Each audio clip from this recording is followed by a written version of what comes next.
Ministry calls for the COVID testing of all passengers trying to get flights back in the air. And one giant step for a woman. NASA says it's heading back to the moon, and this time the crew will be male and female.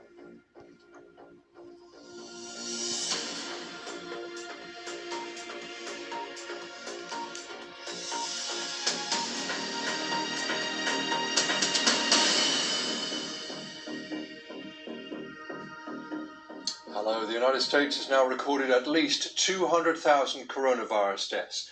The latest figures compiled by Johns Hopkins University also show that almost 6,900,000 people in the US are confirmed infected by the virus.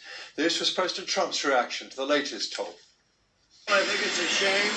I think if we didn't do it properly and do it right, you'd have 2.5 million deaths. If you take a look at alternatives, you could have 2.5 million deaths or something thereabouts. You could have a number that would be substantially more. With all of that being said, we shouldn't have had anybody. And you saw my United Nations speech. China should have stopped it at their border. They should have never let this spread all over the world. And it's a terrible thing. But had we not closed our country down and reopened, and now we're doing well in reopening, the stock market's up, all of those things, but I think it's a horrible thing. But if we had not done it right, you could have 2 million, 2.5 million, and 3 million.